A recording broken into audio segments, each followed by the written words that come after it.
Welcome, everyone. We are so pleased to be here tonight for our Ask Me Anything, the truth about immigration. And that word truth is really, really important. As you know, immigration has been in the news fairly nonstop, I would say, definitely during this election season, but even predating that. Sadly, the facts about immigration have not been part of the news. So we're here to present you with that. My name is Catherine Miller Wilson. I'm the executive director of HIAS Pennsylvania, and I am very pleased to welcome Professor Exequiel Hernandez, who just wrote a book called The Truth About Immigration: Why Successful Societies Welcome Newcomers, which came out in June 2024, excuse me. Just a few notes, housekeeping notes. You'll note that you are all muted. We are going to have time for questions towards the end. And we would ask that questions be either typed into the chat. We have someone moderating who will help us answer all of them, or you can use the raised hand icon at the bottom of your screen to raise your hand, at which point we will unmute you. So without further ado, I want to kind of jump into our program. To say that immigrants and immigration are on the ballot this November is an understatement. Both parties are responding to critics from all sides of the issue about what they will do about immigration, but sadly, neither candidate nor most of our elected officials, nor most of the voting public truly understand this complex issue, and this lack of understanding has resulted in a great deal of misinformation about both immigrants and immigration policy.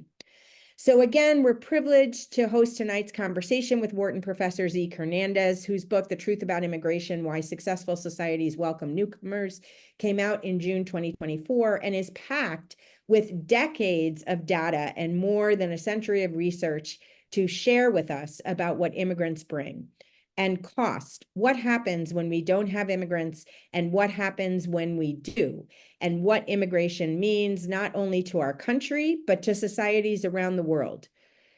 And one additional housekeeping note, one lucky participant in tonight's program will receive a free copy of Professor Hernandez's book, provided that you stay through the event.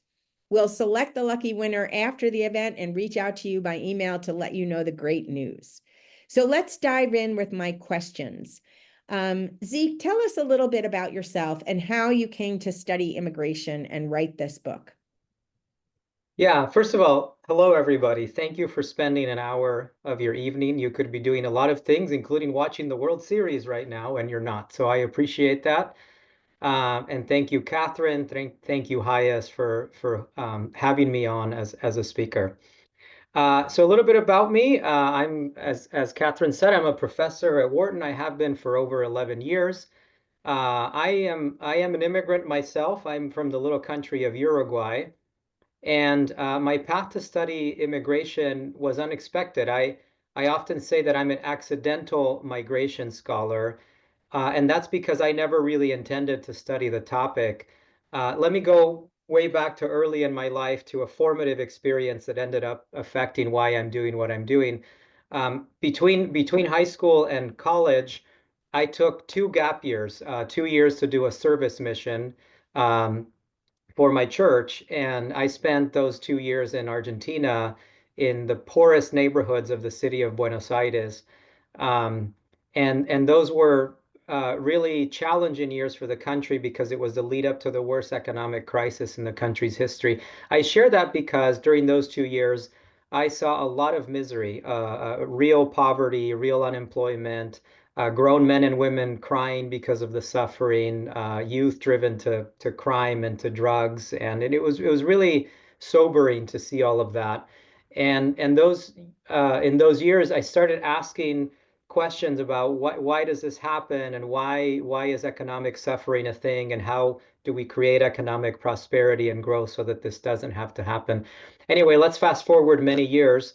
When I moved to the US to study, I had the opportunity to stay and get a doctorate. And I actually started my PhD wanting to understand that question I'd started asking in Argentina: what leads to economic growth and prosperity? And I had no inclination to study immigration. In fact, that variable wasn't even on my radar. But what happened is, as I started to be as rigorous as possible to understand what is creating jobs, what is creating investment, what is creating vitality, innovation, all the things that we associate with a vibrant economy, I realized that one cannot explain that without understanding the movement of people. That is, the movement of investment, ideas, innovation is inseparable from the movement of people. And I accidentally backed into immigration as this variable I couldn't ignore, and that was, nearly 20 years ago when I started my doctorate. And so over the last 20 years, I have been slowly putting the pieces together into how immigration affects economic growth. And somehow I've written this book in ways that I would never have expected. Well, that's terrific. I appreciate that. And I thought it was important to share with our audience. I, of course, know you and knew that story. But I think it's a perspective that's interesting in terms of how you come to it from an unbiased viewpoint. So you wrote this comprehensive book about immigration. If you had to share 3 facts that you learned from your research and study and that you wish we all knew and understood about immigration, what would they be? Oh boy. It's hard to pick just 3, right? It's like picking among your children. Um, I'm going to cheat a little bit, Catherine, and answer the question a little different. I'm going to say 3 things, and then we'll get into 3 facts. Okay. I would say number one is that we tend to think of immigration as a zero-sum competition between immigrants and natives. If one wins, the other loses.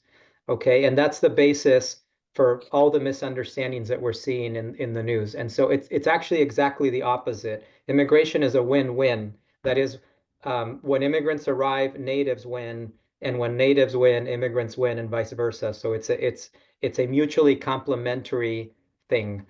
Um, so that would be number one.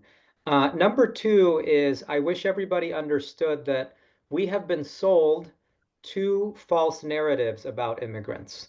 Um, and you're seeing them right now in this election cycle. The first one is what I call the villain narrative. That is the idea that immigrants are here to steal your job, to, kill you or rape your daughter, and to undermine the precious American cultural heritage that we all love. And that is demonstrably false, and I'm sure we'll talk about why a little bit later. But it's interesting because the alternative narrative is not really a clear antidote to that. Is what I call the victim narrative or the victim story. This is best exemplified in the U.S. with the Statue of Liberty and Emma Lazarus's poem, "The Bring Me Your Tired, Your Poor Huddled Masses." Um, and with all due respect to that poem, the way we have interpreted it has done a lot of damage, because it's led us to see immigrants as these pitiful things that is going to cost us a lot to help. And so then it comes down to a contest between fear and pity. And in the world of politics, you know what wins? Fear will always beat pity, right? So the truth is that neither of those are correct. What's correct is what I just said. Immigration is a win-win. Immigrants are net positive contributors to everything that you want for your community and your city and your country to be prosperous. And I'm sure we'll talk about what those are. And then I would say perhaps the third thing that I wish everybody understood is that all the economic benefits immigrants bring, which we're going to talk about, don't come at the expense of our cultural heritage or our national security or any of the things that we love about our way of life. Immigrants enrich our way of life without undermining the core. I think if we understood those 3 things, and all of 3 are based on good evidence, we would have very different conversations about this topic. It's great. And there's a really good question in the chat related to two things that you were saying. So one, a listener asks, immigrate, when you're talking about immigration, you're talking about immigration in the Americas, North, Central, South, and Caribbean only, I presume. Is that true?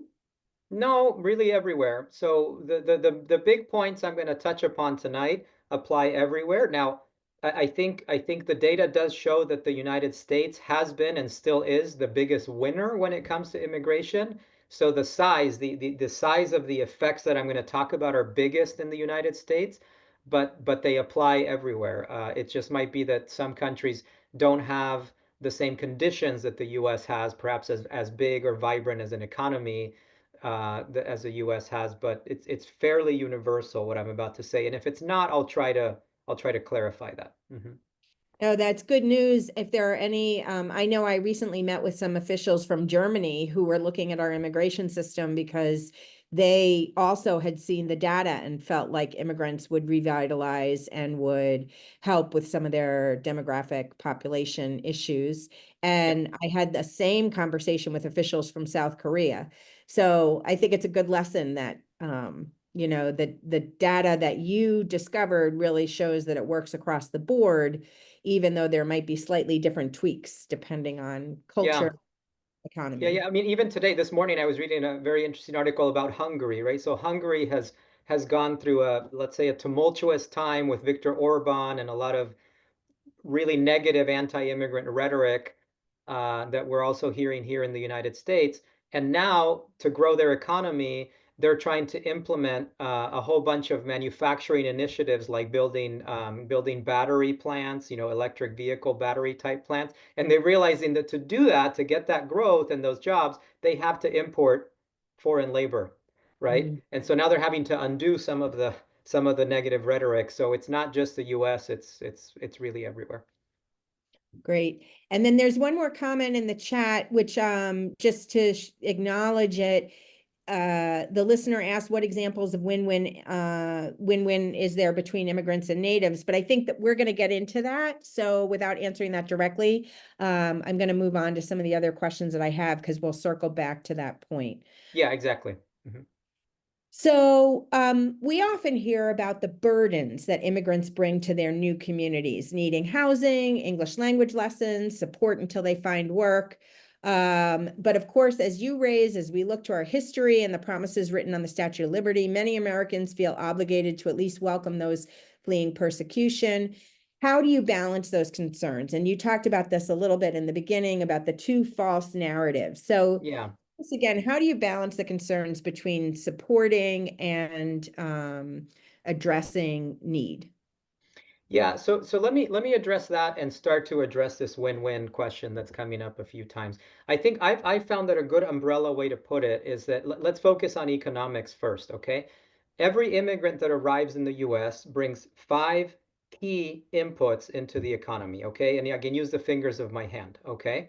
And those five inputs are talent, investment, innovation, consumption, and taxes. Okay, every person brings those five inputs into the economy. Immigrants do as well. Now, there's at least two reasons why we need immigrants to bring those five things. One of them is that we are facing a severe decline in our population, especially our working age population, right? Our birth rates are below replacement, and people are entering retirement at record levels. And so we're running out of people to bring those five things. Our economy will shrink without them. But the other thing is that immigrants are not like natives in the best possible way because they bring a different variety of those five things. That is, they have different ideas, different talent, different skills. They have different tastes and preferences, different connections to investment networks. And so what happens is that when you get immigration, the economic pie grows because you have more of those five things, but the economy also becomes more diversified. And a bigger and more diversified economy creates jobs in a win-win way for everybody. Here's one example. Immigrants bring investment to your community, and they do it in two ways. Okay, the first is that they're 80% more likely to start a business than a native-born person. Okay, those businesses create jobs primarily for native-born people. Okay, that's a win-win. When immigrants settle in a community, they serve as a magnet of investment by companies from their home country. Okay, and those investments by companies from their home countries also create jobs. I'll give you one example of that from our own state of Pennsylvania, where we are. I think most of us are right now. Okay, early last year, I read an article that kind of caught my eye, and it was an announcement of a $300 million investment by a company called EMD Electronics, of all places in hometown PA, population 3,500. And I thought, that's weird. Places that have that few people that are kind of in the middle of nowhere don't get a $300 million investment that, by the way, created 200 high-skilled manufacturing jobs because EMD makes parts, components for computer chips. Okay. And so being kind of a business guy, an economist, I dug into what was going on, and I discovered two things. One is that EMD Electronics is the subsidiary of a German corporation. Okay. And the second is that hometown Pennsylvania was founded by German immigrants in the 1800s, and has a long-standing German heritage. It's no coincidence that a German company is investing in a place with a large population of German heritage people. Okay, because we know from research that immigrants attract investment from their home countries. And that's not true just for ancestral immigrants, it's true for even recent immigrants. So a lot of the investment we're getting right now from China, from India, from Mexico, and from a lot of other countries goes to places where there's a lot of immigrants from those origins, and those investments create jobs. So that's a win-win, because when you have more investment, you have more jobs for native-born people. Those businesses are paying taxes. Those businesses are creating products that we consume. So you see kind of those big five things start to all work in tandem with one another. Um, and so and so when you talk about immigrants arriving and consuming resources, it's true that in the short run, immigrants sometimes require temporary housing, or schools might need to spend a little bit more to educate their children, but that is more than offset by those big five things that I just talked about, right? And so you could think of immigrants as a fiscal investment. You spend a little bit to welcome these new people, and they bring those big five things that make the economy grow and create jobs for everybody. Great. So let's move a little bit. You talked specifically about talent, investment, and innovation. Let's talk about those three. Somebody in the chat asked, what entrepreneurial support would be ideal? And you wrote a lot in your book about immigrants and entrepreneurship, and I'd love to hear more about that. Yeah, I mean, look, immigrants, and this is one of those universally true things. No matter what country you look in, immigrants have a higher rate of entrepreneurship than native-born people. Okay, that happens for two reasons. Sometimes, and this tends to be true for less skilled immigrants, they have a harder time finding a job in the labor market, perhaps because they don't speak the language very well or something like that. And so they resort to self-employment, right? They might start a restaurant, a laundry business, a nail salon, these kind of businesses that we associate with people of different ethnicities. Those businesses actually create jobs. We know from research that even those create jobs, okay? And they add up to a lot of jobs if you add them all together. But then also, immigrants disproportionately start a lot of high-tech businesses. So some examples: we're having this meeting by Zoom. Zoom was invented, the company was founded by a Chinese immigrant who, by the way, was denied 8 times for a visa in the US, right? And kept trying. Imagine if Eric Yuan from China had not been persistent. I don't know how we would have gotten through the pandemic, right, without Zoom, or how we would have this meeting. Think of companies like Pfizer, Budweiser, Colgate, right? Like classic, iconic U.S. companies, immigrant founded. Duolingo, immigrant founded company. Many of the biotech firms that have created life-saving medicines, immigrant founded companies. Okay, and so much of your life, from the moment you wake up to the moment you go to bed, is affected by products and services created by immigrant entrepreneurs. Um, that right, and those products and services are sold to us through companies that create jobs, pay taxes, etc. Right. So again, we always see those big five things kind of igniting each other together. Um, and so we are just way better off by those new ideas, right? And again, it's not a win-lose thing, right? Because the company that an immigrant starts creates jobs for everybody. Many of the co-founders that immigrants have are native-born people. The wealth they create gets spread around, et cetera, et cetera. Great. And I want to pursue this one question more about entrepreneurship, because in your book, you also talk about entrepreneurial businesses that are started by couples, immigrants and native born. So yeah, so I just wondered if, and you had a really funny story actually about music and that Oh, what that produces. So okay. yeah. Yeah, yeah, Yeah. yeah. So here's something that's important, right? So sometimes we think that, some people think, well, why is it that immigrants have such a disproportionate rate of entrepreneurship? Um, and some people think, are they just like geniuses, right? And I mean, yeah, we import some really smart immigrants, but it's not so much a matter of genius. It's just a matter of the fact that immigrants and natives have different tastes and preferences. And when they interact with each other, you get new opportunities that pop up that wouldn't have arisen in no other way. So let me tell the story that Catherine asked me to tell. I don't know how many people in this audience like salsa music. Show of hands. You can show your hands if you like salsa music. Everybody thinks I'm good at dancing salsa because I'm from South America. Okay, it turns out that I'm actually not.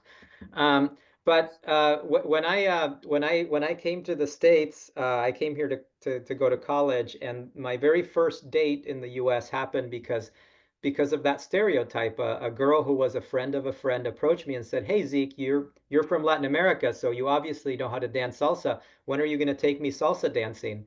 And and I thought, well, I should tell her the truth that I don't know how to dance salsa, but I pretended that I did, and it was a disastrous date. Okay. But she assumed, and I assumed, and we all thought that salsa was invented in Latin America. In fact, if I asked you to think of where do you think salsa was created, my guess is that you'd say Dominican Republic or Mexico or something like that.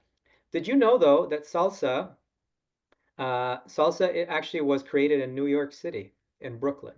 Okay, it arose in the 50s and 60s as immigrant musicians from Latin America started jamming with musicians from the U.S. And they started combining genres and sounds and different kinds of instrumentation, and out came this new category of music that didn't exist before. Okay, so you get new ideas that come from the recombination of natives and immigrants. But here's where we start to see the big five things start to work together. What happens in 1964? The people who created this music realized there's no music label that is recording this new genre. So what do? A Dominican and a New York Jew get together and start a business called Fania Records to record salsa.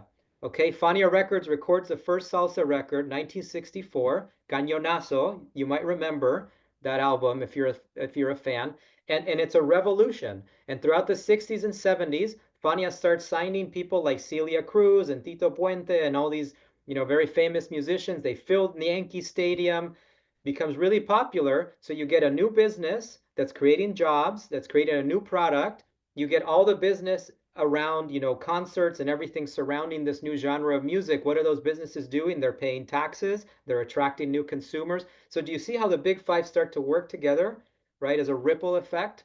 And so these are the win-wins that happen. Now, you might not give a crap about salsa music, but this happens in all kinds of categories of goods and services, whether it's foods that you eat, whether it's life-saving medicines, right? For example, CPR was discovered by an immigrant doctor. Okay, so if you have a stroke or you happen to have some kind of accident, someone revives you because of CPR, immigrant innovation, right? And think of all the innovations and businesses around that in emergency medicine. So that's really the beauty of this remix of that comes from interactions between native born and immigrant people, and it's why it's really kind of a lovely win-win for all of us.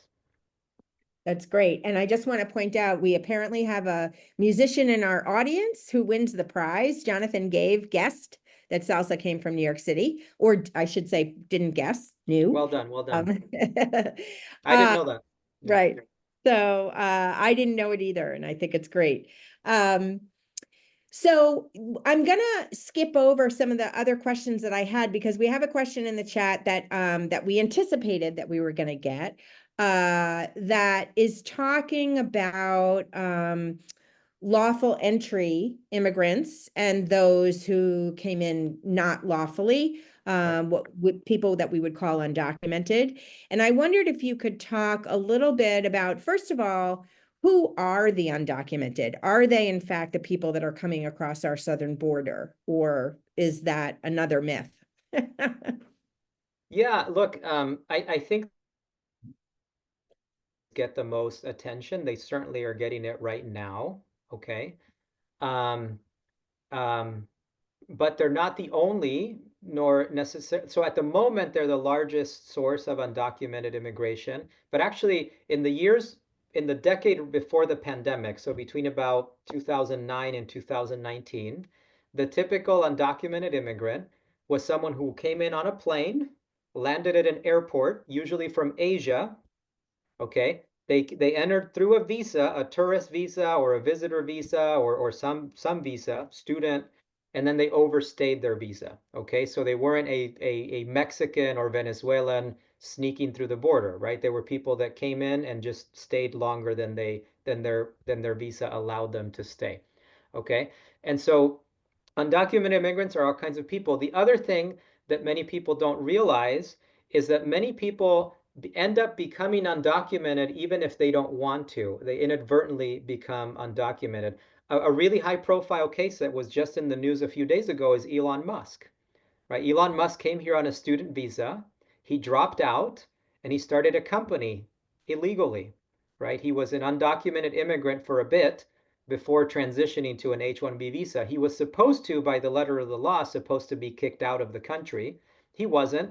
And I think, putting aside some of the crazy things that Elon Musk says, economically speaking, at least, he's done a lot of good for us as a country. And there's a lot of people like that who just kind of fall between the cracks because our system literally has no category for them, no line. Okay, and so let's put some numbers now that I've given some examples of the way people become undocumented immigrants. There are about an estimated about 11 and a half to 13 million undocumented immigrants. I think the number is at about 12 million. That's my ballpark guess. Okay. Undocumented immigrants bring all the same big five economic benefits that legal immigrants do. Okay. And that's surprising to some people, but remember, they fill jobs with their talent. Many of them start businesses. Many of them bring new ideas and innovations. They certainly are consumers. And something that most people don't understand is they're also taxpayers. Undocumented immigrants have a very strong incentive to pay taxes. They do that through an individual taxpayer identification number. Okay. And why do they do that? It's not out of altruism. It's because the best way for them to establish a track record of living in the US and showing their economic contribution is by consistently paying taxes. So they actually all do that very very consistently. Okay. So the average undocumented immigrant has been in the country for over a decade. 20% of them have been in the country for over 2 decades. So these are permanent residents. And now comes the kicker. Okay, here's the last part I want to cover about this. You might say, okay, so if they're bringing these benefits, why do we have so much undocumented immigration? Okay, and there's basically there's basically one main reason. Okay, there was a study that was published recently showing that actually the biggest predictor of unlawful border crossings is job shortages in the United States. Okay, unfilled job openings. Why? The last time we updated our immigration system was the year 1990. Okay, now I want you to think about how our country and the world looked in 1990. We certainly weren't using the internet, right? This meeting wouldn't have been possible. Okay. Our demographic profile was very different. Our birth rates were above replacement rate. We didn't have that many people entering retirement, so demographically we were very different. Our economy was completely different, right? I mean, the underlying technology that we use is totally different. Think about the businesses in the Fortune 500 35 years ago versus today. And geopolitically, we were just getting out of the Cold War, right? We didn't face the geopolitical situation we face now. So everything has changed except our immigration system, right?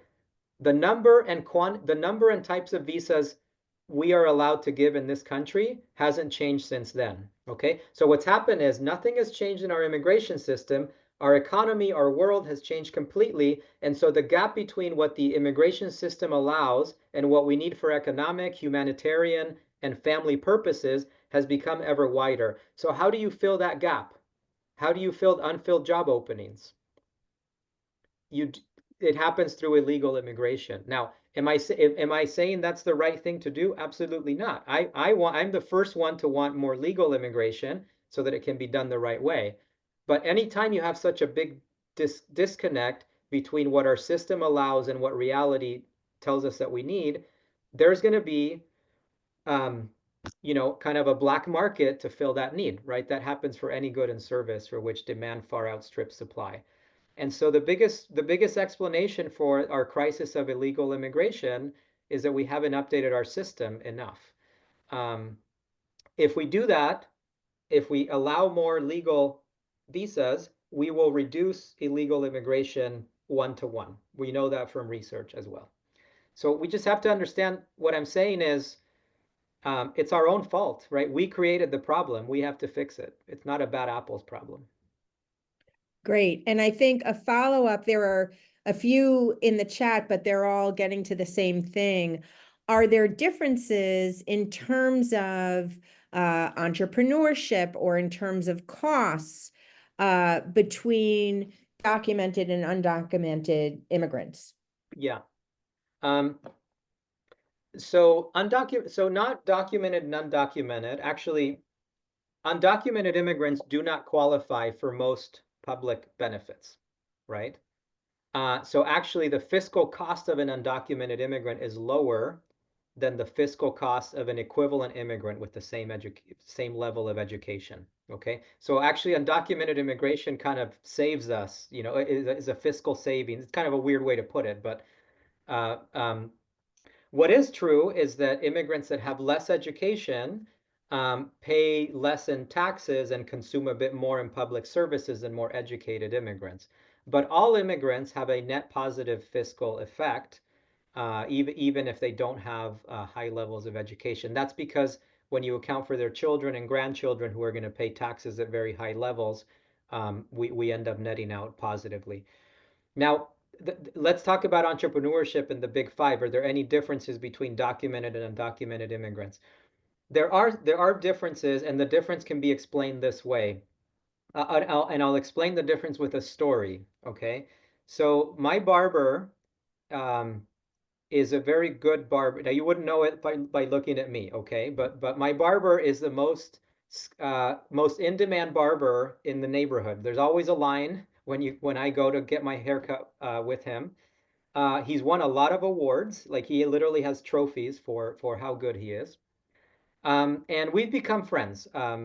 He's from a Spanish-speaking country, so we've become good friends.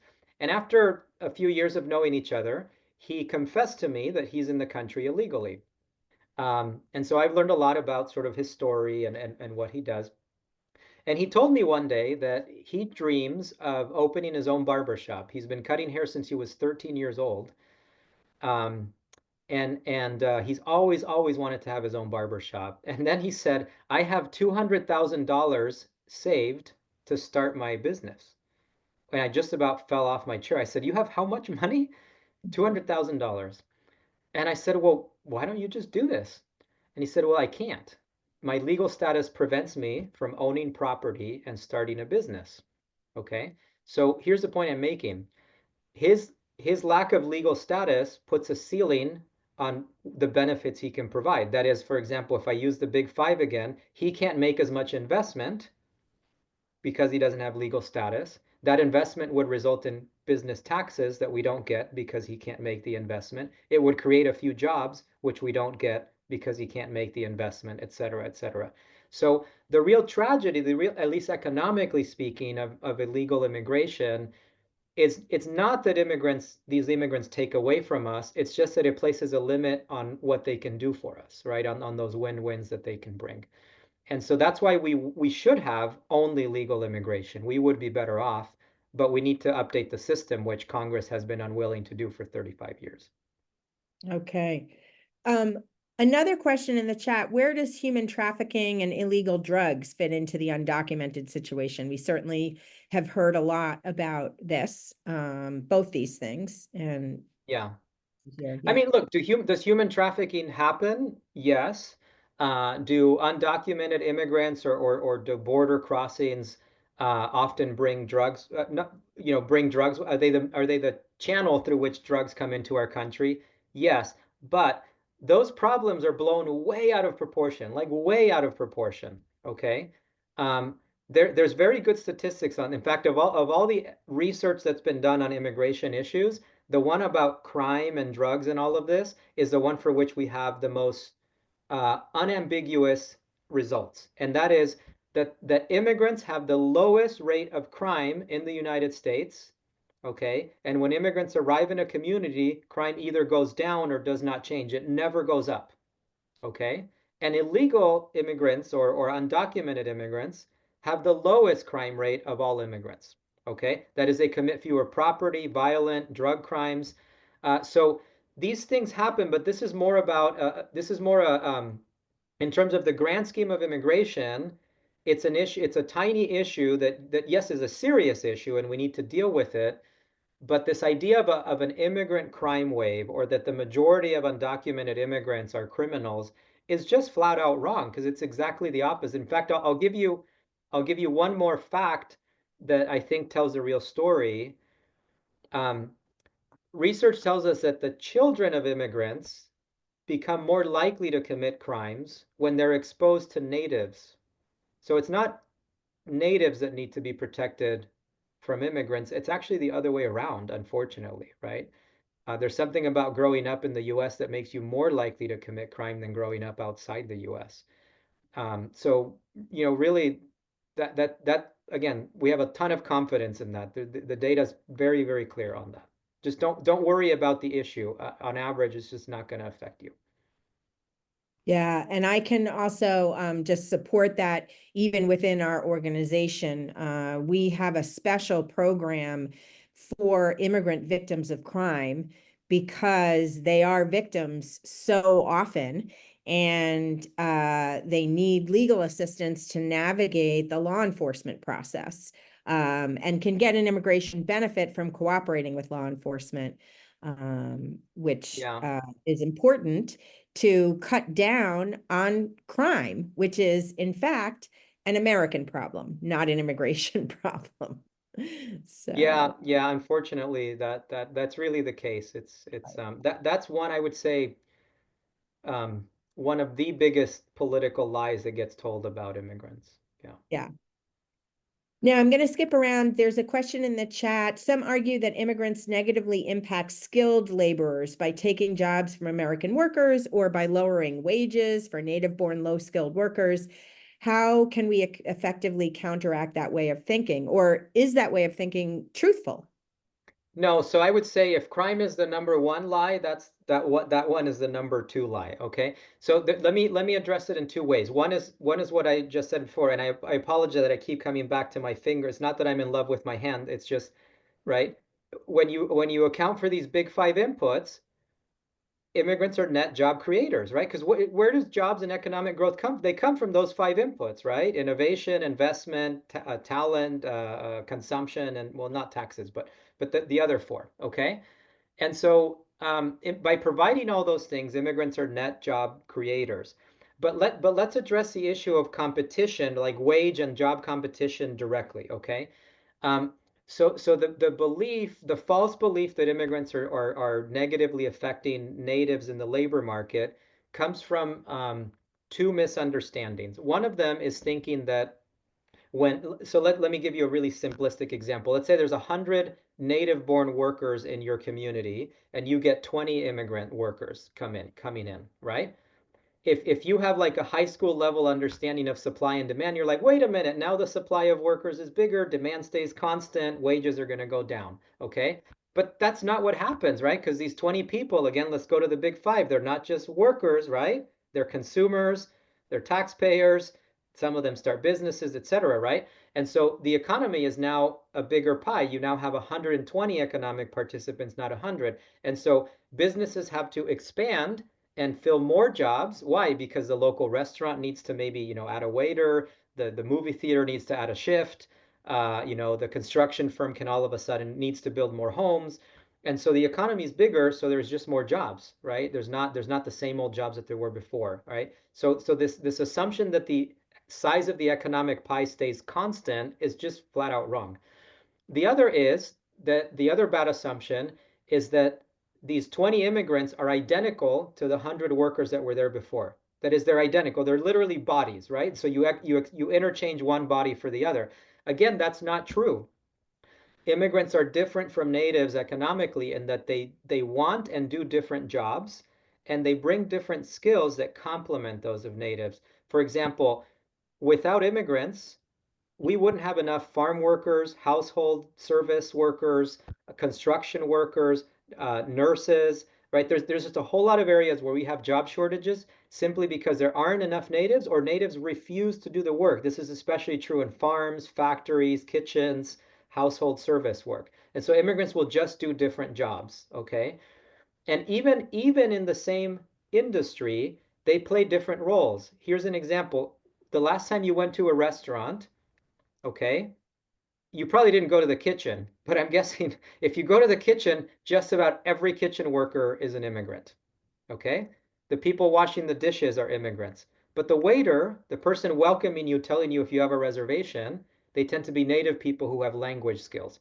And so what happens is you have immigrants doing the tasks that don't require language skills or they're more entry level tasks, and the native born are playing to their strengths by doing tasks that require language skills or other factors. And so then what you see is just kind of this reshuffling of roles.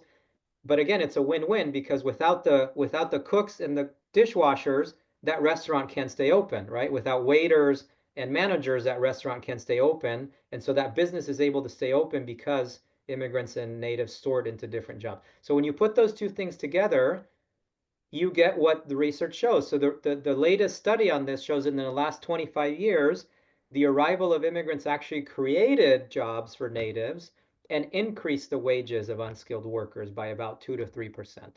Okay, so it's Okay. again exactly the opposite of what the narrative tells you. Great. And I think related to that, there's also, for example, I know a bill was recently proposed in Germany that was meant to attract skilled immigrants. And I think we have similar discussions in this country. Okay, well, sure, we can understand that people of specific skills, we want them, but if they don't have those specific skills, then they don't, then never Yeah, mind. yeah. And so what do you say about that? Um, I mean, I would say first, yeah, we absolutely need more skilled people, but that does not imply that we need less unskilled people. Okay. Let me give you, I told you that we last updated our system in 1990. Okay.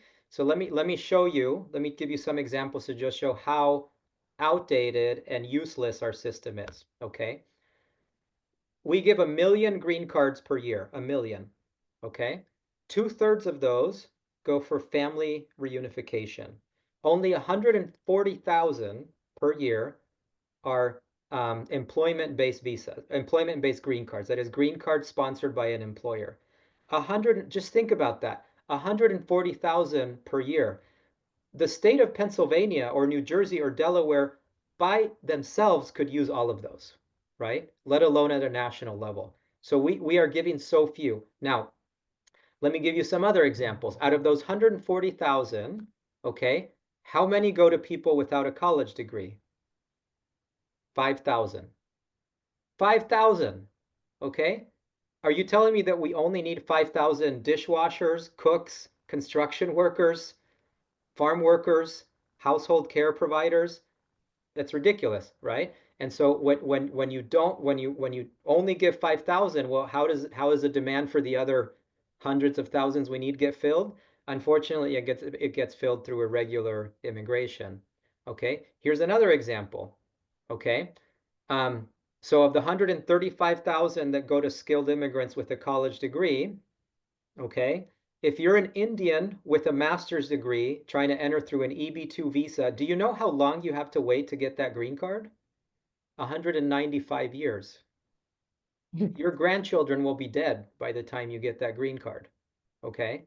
And so, and these are just a few of many, many examples I could give you of how outdated our system is. So we need a lot more of all kinds of workers, okay, of all kinds of workers. And it's only getting worse because our demographics aren't favorable, right? If we were replacing some of those gaps with US born young people entering the labor force, it wouldn't be so bad, but we're not. So we need all of the above, Catherine, is the short answer. We need an all of the above. Great. Now, getting to kind of where we are, you know that there's been some political discussion about deporting, mass deportation, and closing our borders. Um, and, one of the things that I think all of us probably ask ourselves is, what would our world look like if that happened? But in your book, you talk about that in fact did happen, right? So tell us about when it happened and what happened to the country as a result. Yeah, that's the thing. We don't need to speculate, right? We've done this before, and we know how bad it was for us. And I want to emphasize for us. I mean, yes, it was bad for the immigrants, but it was really bad for us. So there's a few historical examples. Let me go from perhaps more recent to less recent. Okay. During the Obama administration, so this is something that many people don't understand, right? That they think this is just a Republican thing, but actually, President Obama deported more people than President Trump did, and he did it through a program called Secure Communities. Okay. And there's been a lot of studies showing what happened with the rollout of the Secure Communities program. You can go look it up. Okay, and let's just say it was not good for us. For example, one recent study showed that the more people were deported through secure communities, the more native-born people lost jobs. Okay, again, we lost the big five. Native-born people also lose jobs, right? You lose the win-win. It becomes a lose-lose. Okay, there's um, research showing that as secure communities got rolled out, crime did not change. So, right, part of the justification for secure communities was supposedly would be kicking out these criminal immigrants. There was no effect on crime because there was no immigrant crime wave to begin with. Okay, let's go a little bit now further back into history. During the Great Depression, um, uh, American politicians were very concerned about unskilled US workers, thinking, hey, they're desperate, they're really struggling. What can we do? And someone had the brilliant idea of, hey, why don't we kick all the Mexicans out, right? Because they're competing with natives for labor. And so we implemented a program where we kicked out 400,000 Mexican Americans, okay? That was half of the Mexican population in the US, okay? And what happened as a result? Americans lost jobs, and those who could get jobs got lower paying jobs. Again, you lost the win-wins. Now let's go back a little bit earlier. In 1924, 100 years ago this year, we passed the most draconian immigration restrictions in our history. The fear was that this new wave of Southern and Eastern Europeans that was coming into the country for the previous 20 years was somehow inferior to the wave of Western and Northern Europeans that had been the original stock of immigrants. And so President Calvin Coolidge, 100 years ago, signed the National Origins Act into law, which restricted all immigration from Asia, a quota of zero, and restricted and caused a decline in immigration from Southern and Eastern Europe of over 90%. So Italians, Poles, Jews, Russians couldn't come in anymore pretty much. What did that do? That caused declines in innovation in the US. American scientists became less productive. Communities that lost the most immigrants due to the 1924 law, to this day, today, 100 years later, have less investment than they did 100 years ago. Okay? So the point is, anytime we've restricted immigration or deported immigrants in large numbers, it has been bad for us. So, it's really not a good idea. And I'm not saying it out of humanitarian compassion, even though I think it would be a humanitarian disaster. It's not a good idea for us. Okay, great. So there were a couple of questions in the chat inspired by the truths that you're sharing. They want to know, how can we counter the myths? You know, you have a lot of studies in your book. And so certainly for those who have more bandwidth, you can read the book and you can get cites to the studies. But we all know that sadly, this is a sort of soundbite nation. So how are there quicker ways to get the information out there about the truth, about these myths? Um, You know, so far you've asked me questions for which at least I can cite research or give some evidence. This is a harder question, right? I can't say, look, here are 3 studies that solve this problem of untruth. But I can say at least a few things. One of them is that I think that if you look at the headlines, you get the sense that immigration is wildly unpopular. Okay? Actually, it's not. Immigration and immigrants are quite popular in the US. 2/3 of Americans like immigrants. Okay? Only about less than a quarter dislike immigrants. Um, but what people are really angry about is the immigration system. So you have to separate immigrants and immigration from the immigration system. The reason I start answering your question with that is that if we start with the faulty assumption that like the majority is against immigrants, we think we're fighting a bigger battle than we actually are. Okay? So I think we can rely on the fact that most people like immigrants. Why? Because if you live around immigrants, you see that they're not evil people, right? You see that they do all the things we've been talking about. And so people like the immigrant they're around, right? Exposure to immigrants leads to favorable opinions of immigrants. But people are very confused about the system and about the headlines. And so I think part of it is we have to separate the immigration system, which I'm upset about, right, from immigrants and immigration. So let's focus on fixing the system. Immigrants themselves, we don't have to fix. They do what they do, right, which is mostly good for us. The other is that I think that um, we need to. I think people assume, right? People assume that the minority who talks very negatively about immigrants is somehow right, right? They assume, well, the immigrants I live around are fine, but maybe there's something wrong at the state level or the country level that I'm not seeing, and we sort of let it slide. We let a lot of falsehood slide. So I think we need to have open conversations like this one.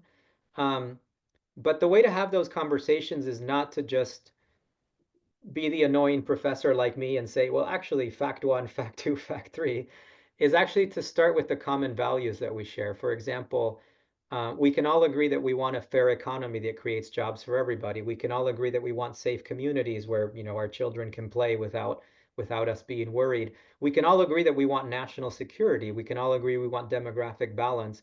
I found that if we start with common values and shared goals and work backwards from there, the immigration conversations are much more reasonable than if we start with kind of the, you're wrong, here are the facts, So I think it's about starting with that. But there will always be a minority that's very angry. So I would say the goal isn't to get anti-immigrant sentiment down to zero. I think it's to keep it at a minority as a more realistic goal, I would say.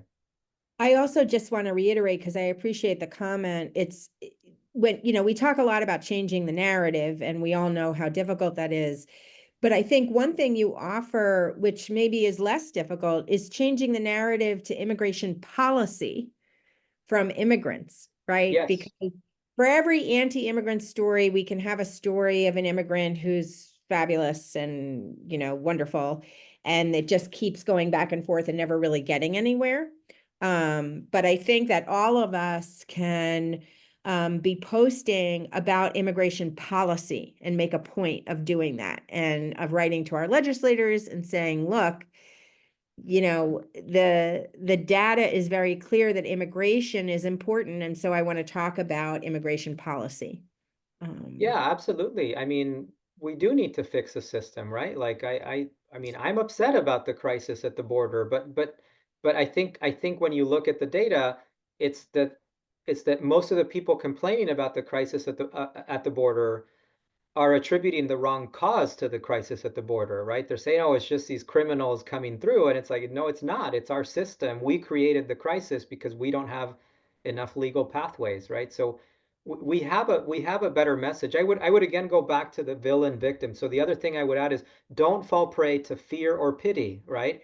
If you're arguing in terms of fear or pity, you're doing it the wrong way. Instead, let's focus on self-interest because what's good for us tends to be popular, right? And so I think we also need to realize how strong the message really is. And I think once we appeal, to self-interest, we have a winning message, right? Because we can talk about things that we all want. And unfortunately, in this presidential election cycle, neither side is making that argument, right? They're both talking just about the border in terms of fear, and then you see kind of these like vague kind of pity statements like we need to be true to our heritage as a nation of immigrants, which is sort of it's not incorrect, but it's just not a winning message, right? So we just need a better message, which I think is what I'm trying to offer in the book. Right. And great. Well, so unfortunately, we've ran out of time, which I'm not surprised because there's so much to cover. But I want to really thank you, Professor Hernandez, for your critical research, your insights, and your facts about immigration. If you have additional questions that we didn't get a chance to answer, you should feel free to email me and I'll put my email into the chat. We will strive to get to everybody because this is a really critical issue. And a recording of this program will be posted on our website, which is at www.hiaspa.org, which I will also put in the chat. And just a reminder, we are HIAS-PA, not to be confused with HIAS. So HIAS is a national and international organization. We are a local Pennsylvania organization. And Zeke has put in the chat also more resources about this issue on his website. And so we urge you to share the recording with those who couldn't attend tonight's program. And finally, to purchase Professor Hernandez's book, which I truly urge you to all do. I finished it last week, and it was really one of the most incredible things that I've read in a long time. His book is The Truth About Immigration: Why Successful Societies Welcome Newcomers.